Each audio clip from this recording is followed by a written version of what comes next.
Welcome to Dr. Chris's Radio Horror tonight, here in the spooky season of October, when this will be airing. Tonight, as it is about a year away, we have the 40th anniversary of the release of The Real Ghostbusters happening.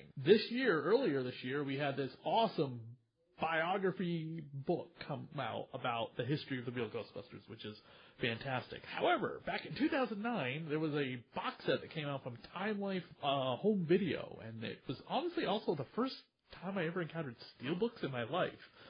Whereas nowadays, steelbooks is like all of the collector's rage. Just look at the Nightmare on Elm Street steelbook box set. But the gentleman behind the steelbook box set, as well as many other box sets, which I'm sure were probably their own entire shows, is on the show with us, returning to the show with us. We have Andy Mangels returning to the show to talk about the history of The Real Ghostbusters. Hey, Chris. Thank you for coming on again, Andy. Yeah, no problem. It's great to talk to you again. I know you're doing other things in your life right now, which I think are very noble, and you've talked to me about that. What do you think of the state of the DVD box set these days, with what Arrow and Second Sight and all these people are doing? Well, the unfortunate thing is that they have to, because of the industry, narrowcast it so much that it's almost become a disappearing art. Tell me about it. Overnight. Yeah.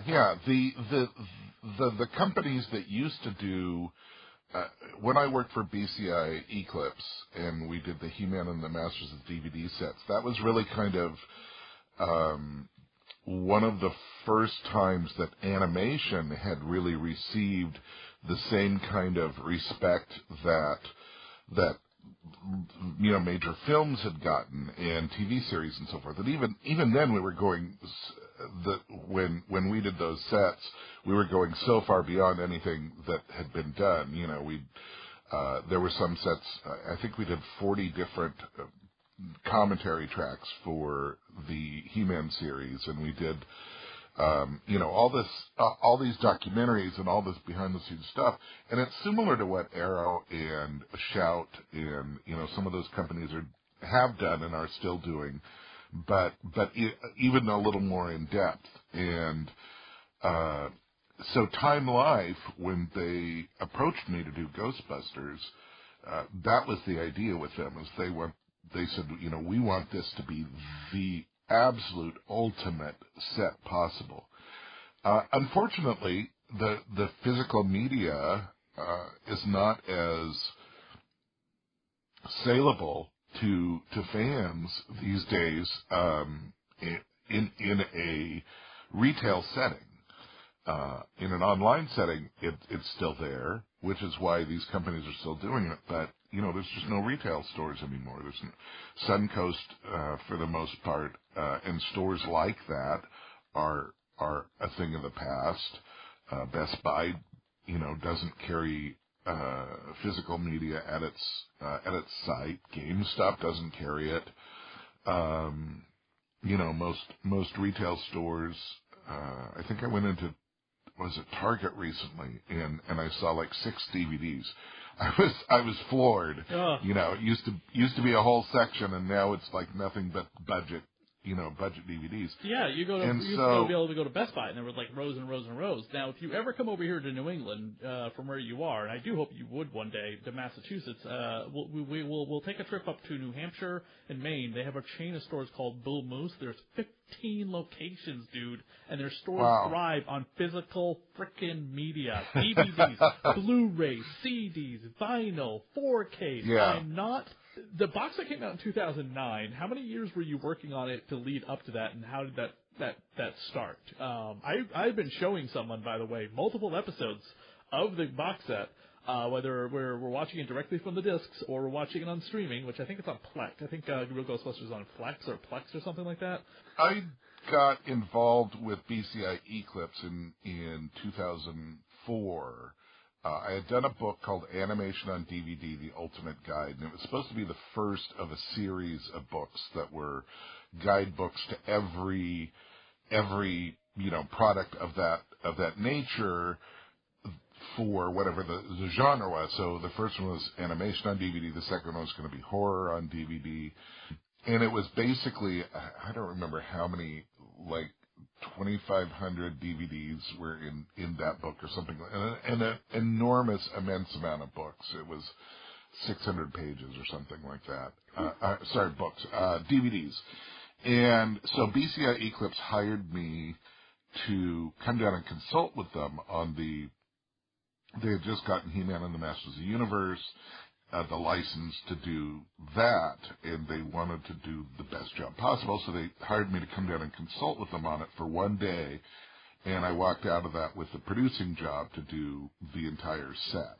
So I worked for BCI Eclipse with the success of He-Man. We went on to do all the Filmation library and the Hearst library, which was like Defenders of the Earth and Flash Gordon and things like that, Prince Valiant. Oh, wow. And then I got involved with a couple other companies. I worked with Paramount on their Star Trek The Animated Series, and I worked with Warner Brothers on a bunch of their releases, just more as a consultant and interviewee, because suddenly I was like the most proficient and practiced person dealing with in the animation field, dealing with DVD sets. So after BCI Eclipse went under, which was in 2007, things kind of looked like they weren't going to go anywhere for a while, and then a company called Genius Products decided to put out some Archie sets, and so they put those out, Archie and Sabrina, out in 2007, 2008. I worked on a few of those, and then from that's when Time Life approached me and said, "Hey, we're thinking of doing the Ghostbusters. Do you want to come on and produce that set?" And that was for me an interesting thing, because I had already worked on 4 Ghostbuster sets, or 3 Ghostbuster sets as it was. I had worked on the original live-action Ghostbuster series by Filmation. That was one set. And then I had worked on a 2-volume set of Filmation's Ghostbusters, which was the show that competed with Real Ghostbusters. For those who don't know the history, Filmation had done the Ghostbusters, and when they were filming the movie, there were several names that it was going under, one of which was Ghostbusters. There was also Ghost Breakers and a number of others. And they actually filmed a bunch of the scenes with people chanting different names in the, when they were doing the parade scene and so forth. And they didn't have the name Ghostbusters locked down right away. And then Filmation's lawyer had been visiting New York and had seen them filming the scene of the parade, and had heard them chanting Ghostbusters. He's like, "I didn't know we were doing a movie." And so he called back and he's like, "What's going on here?" And they ended up in litigation with the movie company and so forth. And the eventual agreement was that Filmation retained the rights to the name Ghostbusters, but they could use it for the movie. And there was something that they failed to leave out. The movie company didn't realize that Ghostbusters was going to be as popular as it was, that there was going to be sequels, that there was going to be an animated series, etc. So they didn't put anything in about an animated series, which allowed Filmation to do their own animated series of Ghostbusters, while Sony had to put out the real Ghostbusters. This set, when I first got it, when I first saw the advertisement for it, and it was did I save up my pennies? It was probably also the most expensive box set I had ever purchased at the time. Like, I had bought Buffy the Vampire Slayer on DVD. I bought a couple other box sets here and there, but Lord, I had never spent $150 on a box set before. I think that's how much it was. They're very expensive now. When we were working on it, there was a lot of questions about exactly how we were going to do it, how we were going to make it affordable to fans while still bringing the quality that that we wanted. Do we make it steelbook? Do we put it in how do we do the box? What's the box going to be? Mm-hmm. What's the content going to be, and how much are we going, we had to budget it all out, and Time Life had to make it work. Now, Time Life had been, as a company, they had been doing expensive sets of things for a long time. It started out doing book sets. And so back when I was a kid in the 70s, you would get like the Time Life set of, this type of books, or, the Time Life, the complete works of Mark Twain, or I don't remember what they all were, but there was, Time Life put out book sets, and then record companies and music companies started doing their own, 12 records for a penny, and so for Time Life would put out compilation things of the entire works of Elvis Presley or things like that as sets in music, and then they went from that to VHS. And so, for instance, the first way that Wonder Woman, which is my favorite series, was ever released in a home viewing capacity was through Time Life, and they put out 2 episodes on VHS, and you could subscribe to it, and every month you would get two VHS tapes, and then eventually you'd have this whole bookshelf full of that. And there were companies, the Star Trek series was done the same way. A lot of the big science fiction and fantasy series were done that way. By the time you collected 40 of those or 60 Star Trek, VHSs or something like that, at $20 a piece, you had spent, $800 to buy the Wonder Woman set, but you spent it $20 at a time, so you didn't think about it. Mm-hmm. And so when you're talking about you bought the Buffy DVDs, you paid way over $150. You were just paying it, $30 at a time or $20 at a time as you were buying each season. So what we really looked at with this was, as a set, we wanted to prioritize that if you get the box set, you're going to get something really cool and really exclusive, or you can wait and you can get just each season or each volume on its own, but you won't get all the other really cool stuff. Here's a great question. Here's a really great question, because somebody just posted something to me as we were talking about the fact that Alfonso Ribeiro's birthday today, and he was in the Extreme Ghostbusters.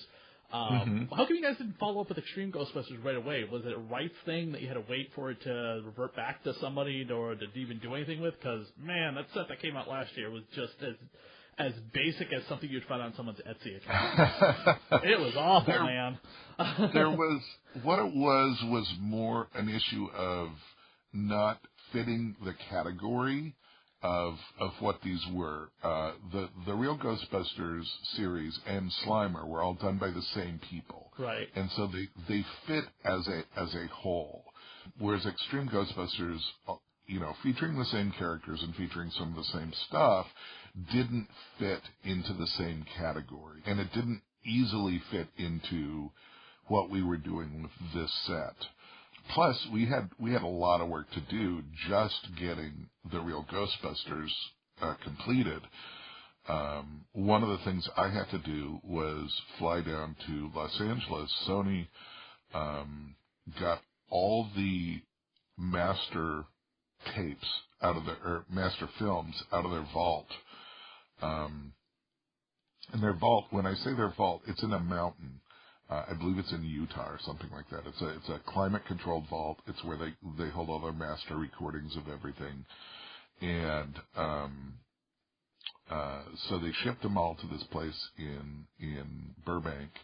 And I sat in there for, a week and a half, just going through every episode of Ghostbusters, finding not only the best looking ones, but also the ones that were the most complete. Did they have the bumpers on them? Did they have the correct opening titles? Did they have, so forth? And what was frightening was that some of the episodes they didn't have masters we ended up having to source one episode, as I recall, I think it was only one. They had a Spanish language master for it, but they didn't have the English language master.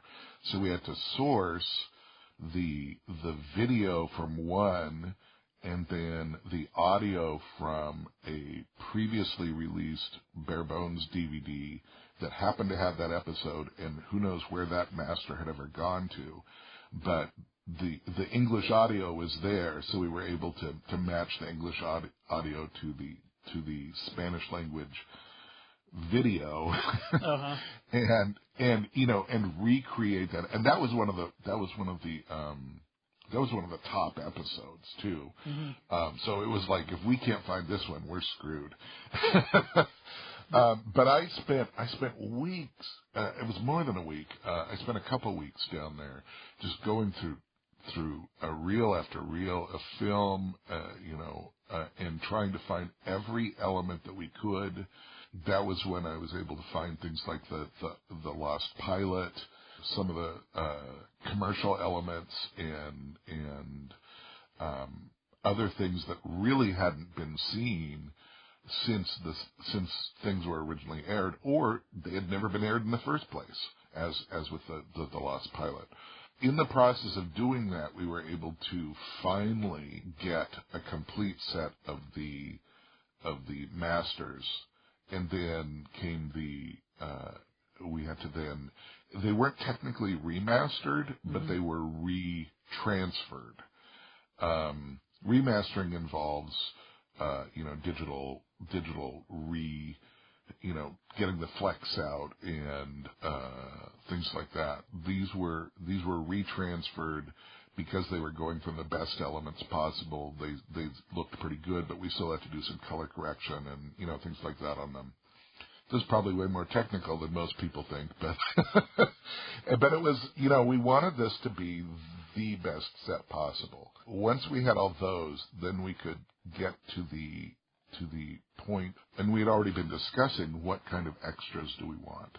Now, luckily, most of the people who had worked on Real Ghostbusters had also worked at one point or another for Filmation, so I knew a lot of the creative teams already. I had already interviewed them about He-Man or She-Ra. She-Ra specifically had a lot of the same people that worked on She-Ra and Ghostbusters. And we were able to then set up a marathon, what was it, two-week filming session, I think. Maybe it was only a week, at Gang of Seven's animation studios in Los Angeles, Burbank area. And Gang of Seven was a break-off set of animators. It was run by Tom Tataranowitz and a bunch of other animators from Filmation days who had banded together and were doing commercials and pilots, and they would work on, whoever hired them as a group of animators they would work for. So they would do their day, and then at 6 o'clock at night we would swoop in with our camera crew and set up our filming areas, and we had a really tight schedule where we would film a certain amount of interviews per night, a certain amount of commentary tracks per night, intros to the episodes. One of the things we wanted to do on the episodes, I always loved the idea of somebody introducing, hey everybody, this is, Bob Schmo, and I worked on this episode of this show, and I hope you really like it. Here's my favorite part of it, or something like that. Just a brief little intro. So I think we ended up with intros to almost every episode. We did commentary tracks on, I want to say, over 50 episodes. It might be just under 50. It might be more than that. I don't know. It's been a little while. And we also filmed interviews with them. One of the things we wanted to do was show how, for instance, how animation was done literally, but that was a problem because hand-drawn animation, for the most part, doesn't exist anymore. Gang of Seven had old animation tables and old animation cells and old animation paints and things like that. So we were able to kind of pull all that stuff out of storage and use that. And then I had people who I interviewed, Brad Rader and Gabby Payne and others, who were like, okay, so Brad's going to talk about how they did storyboards, and this person's going to talk about how they did the character designs, and this person's going to do this, and this person's going to do ink and paint, and this person's going to, and so each step of the way we literally showed some examples of how these things were made, and we created some new cells of Slimer and I forget who else, but we actually created new Real Ghostbusters art just for the set. I should point out that during all this filming, I had my team, which was Reed Kaplan and his other photographer, and we had a makeup artist who was on hand to make sure everyone looked great. Then the most important element was there was a gentleman named James Eatock who had worked with me on some of the filmation stuff and publishes a British magazine called Serial Geek, which is about 80s animation. And James is not only brilliant, but he's kind of a savant when it comes to certain shows. And He-Man and She-Ra are two of those, and Ghostbusters happened to be one of the others. So he came over, and we actually roomed together in a hotel while we were filming all this. And day and night we were just living Real Ghostbusters stuff, and we were planning out interviews, and we were planning out commentary tracks, and we were, how can we do this? What can we do here? What can we do to enhance this for fans? It was a real, and in the time that we had, it was a real, pressing thing. We only had so much budget. We only had so much time. We could only film during certain hours.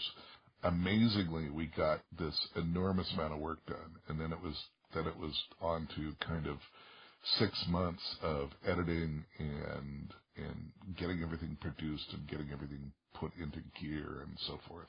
The box set is stuffed with the DVDs. I wonder if you guys had 5 more years, how many Blu-rays do you think it would have been? Because Blu-ray, let's face it, Blu-ray had come out by 2006, right? Because that's when PS3 was out.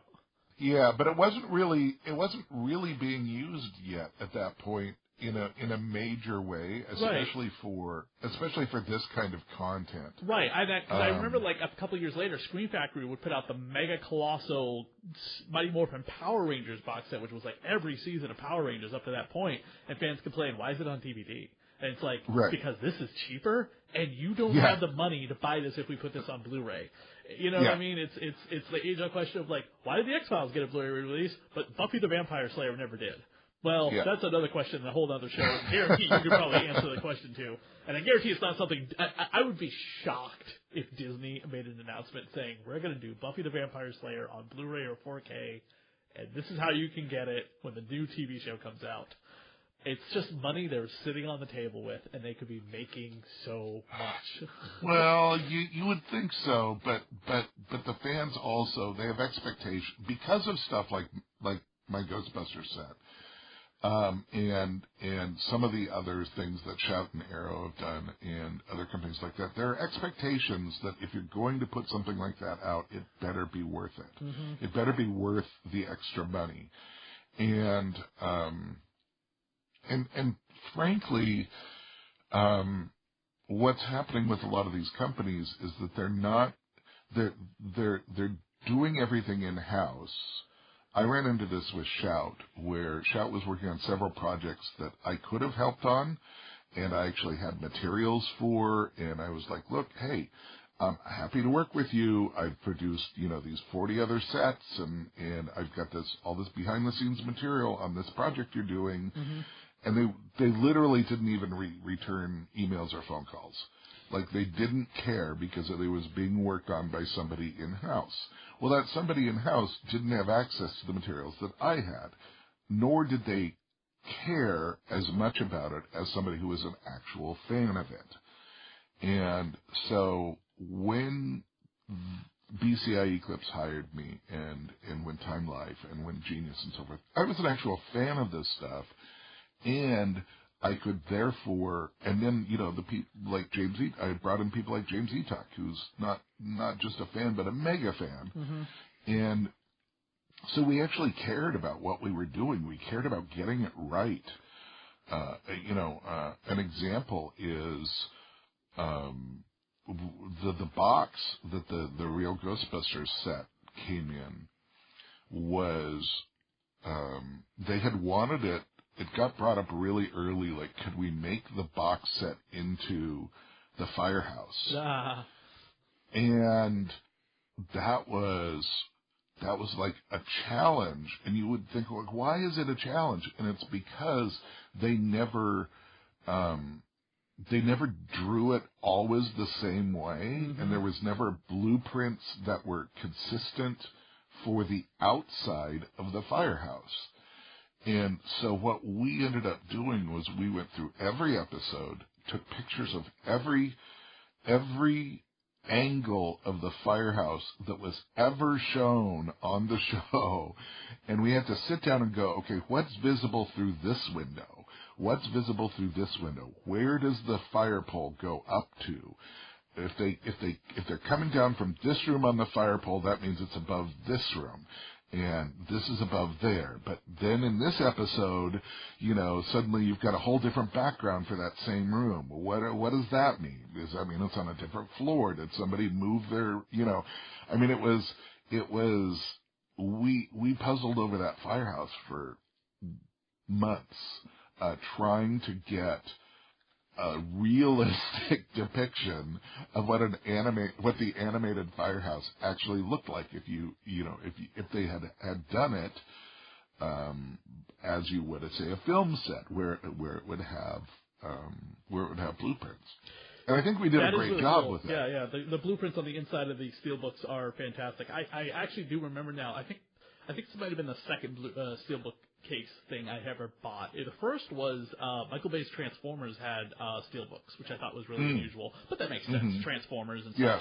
And then this was the second one, and I've kind of tiptoed around it. I'm not like a massive collector of that, and I know that is the hot new thing nowadays. It comes out in steelbook. If you miss it, then just get the Blu-ray, the 4K. Superman had one that sold out. Not Friday the 13th. Friday the 13th hasn't had one yet. Nightmare on Elm Street obviously has had one. There's one coming out with Halloween, and those are selling out. There's a ridiculous pumpkin that it's like $500 for all these, for the first 5 films. And I'm like, what? Absolutely not. No, thank you whatsoever. I think I'm getting one this week. The day we're recording this in the middle of September, I'm getting only because in fact it was as cheap as the regular 4K. So I was like, okay, sure, I'll get this. Corpse Bride's getting one, the animated film, which is honestly, in my opinion, vastly underrated in terms of gothic children's animated films.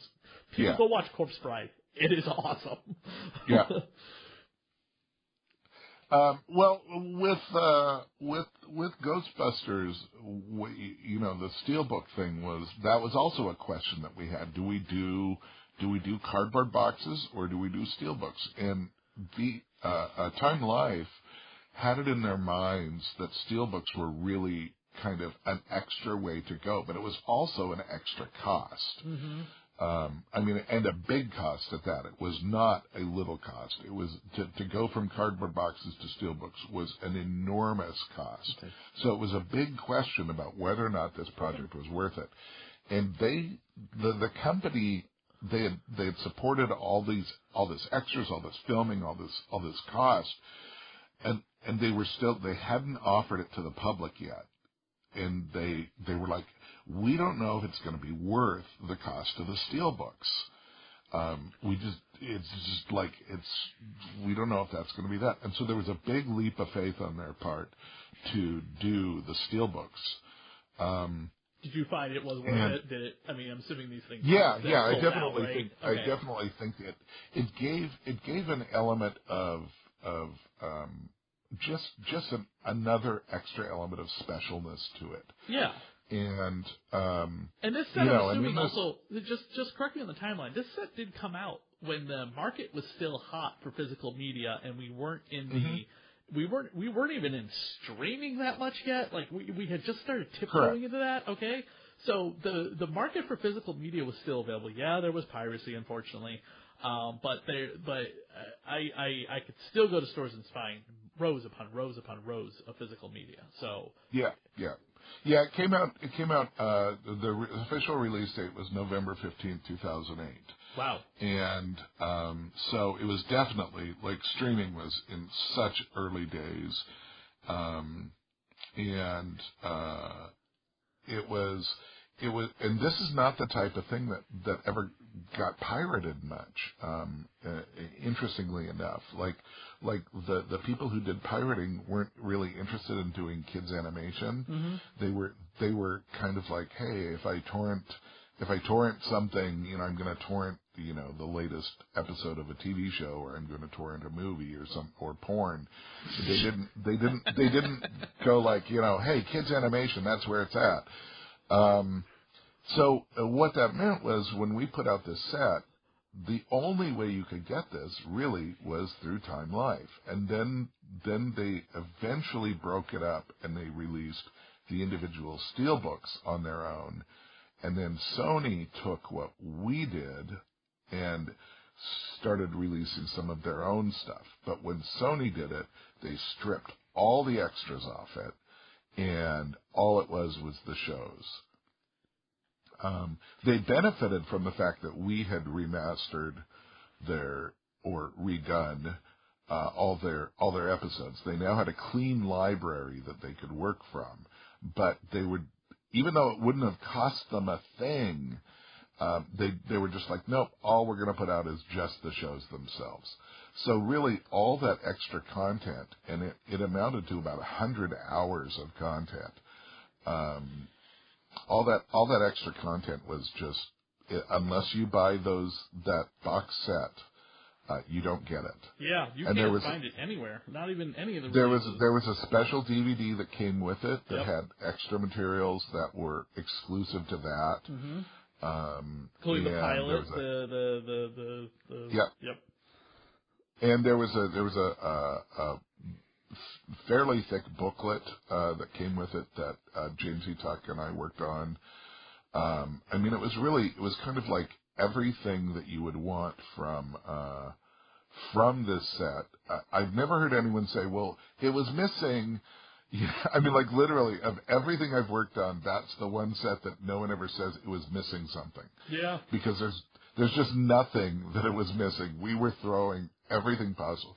We had isolated music and effects tracks, and the reason why that was, let me tell you, because they've never gotten there has never been a release for the correct. music for that show, Correct. which is shocking, Correct. considering, you think with every collector's market out there, Sony would be like, we're putting out a movie in theaters that's like this cartoon, and we have the score for this cartoon.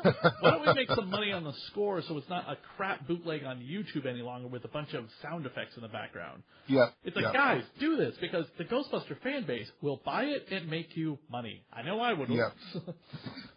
And what the idea was exactly that. We knew that there not only wasn't a Ghostbusters soundtrack, but there wouldn't be a Ghostbusters. It just wasn't going to ever happen.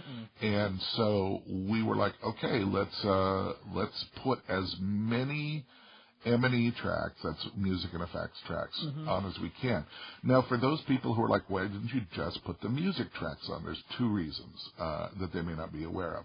One is, if you just put the music tracks on, that becomes a copyright issue in terms of you are then releasing a soundtrack, and it becomes a cost issue for paying extra to the composer, paying extra to the musicians, paying, whatever the royalties are for the soundtrack.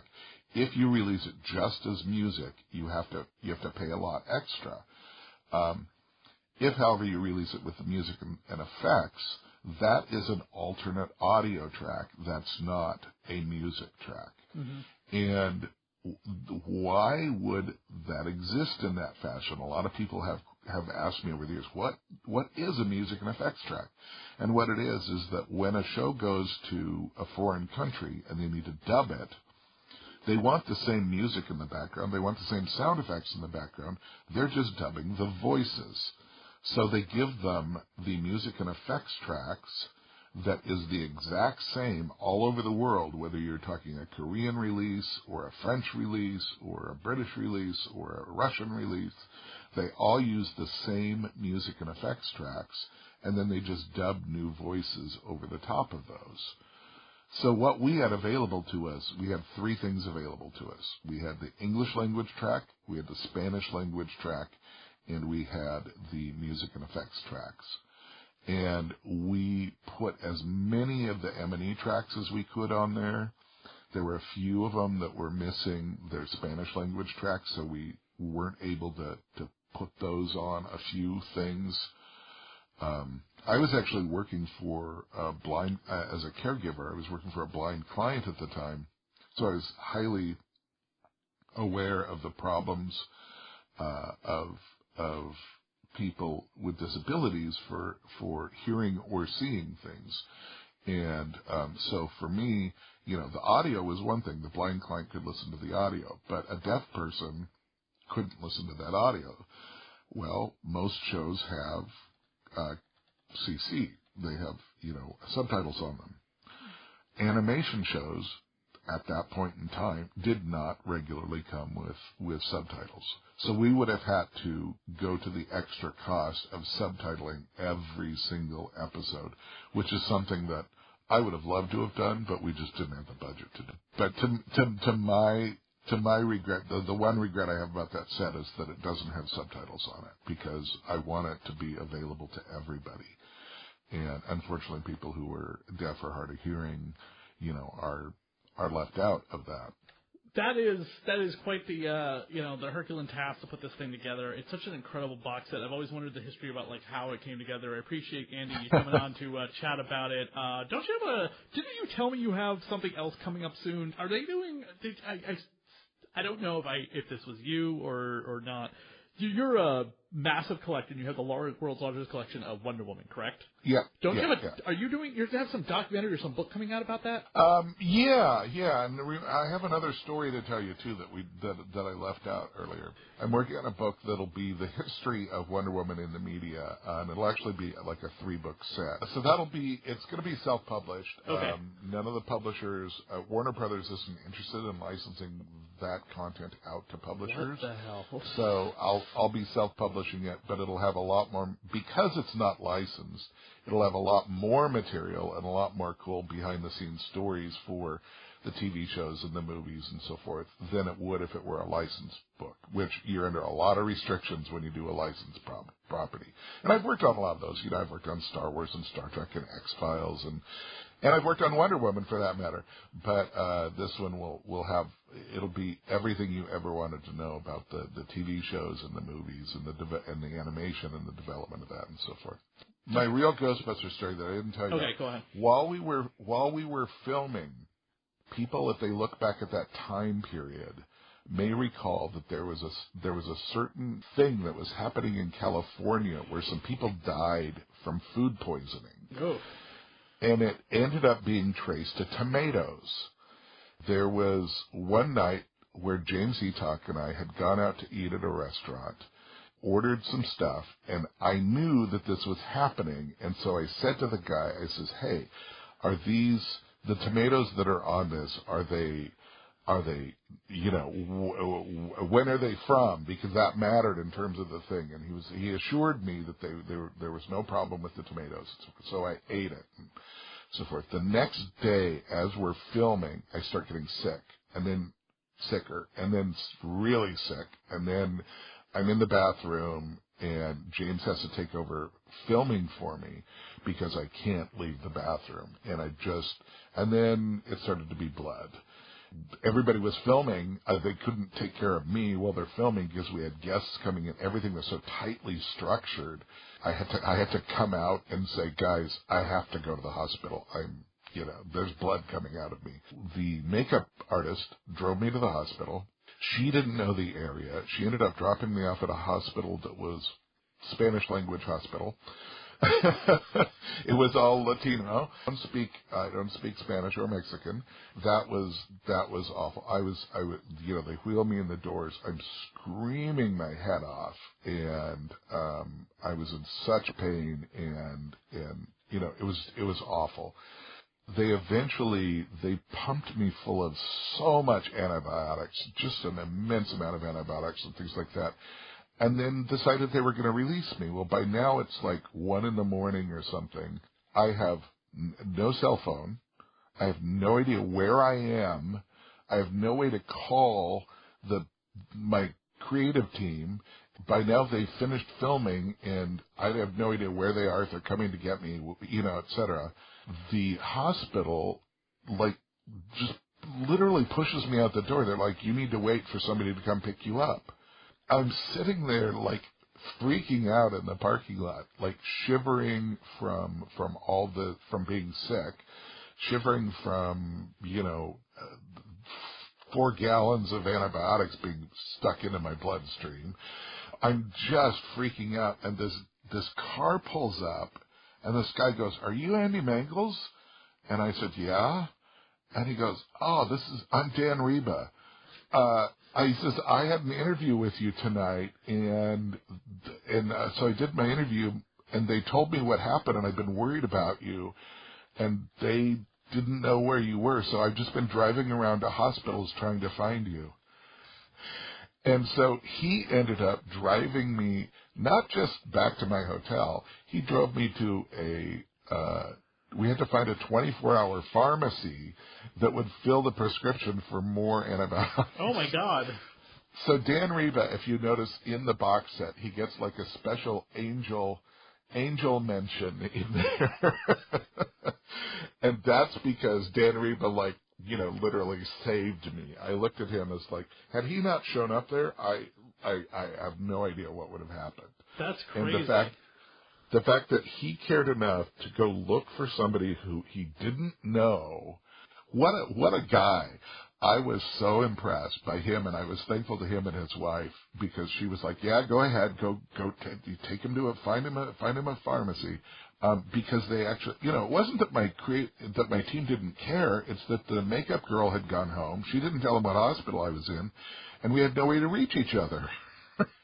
So it was such a bizarre thing to have Dan Reba drive up and say, "Hey, do you need help? Are you the guy, and do you need help?" That's nuts. Had I not been outside the hospital at that moment, he probably would have found me, because he would have come in and asked for me. But I mean, it was just, what a coincidence, and what an angel that guy was. I mean, if you ask me who deserves a Saint Award in the animation industry, it would be Dan Reba. That's incredible, Andy.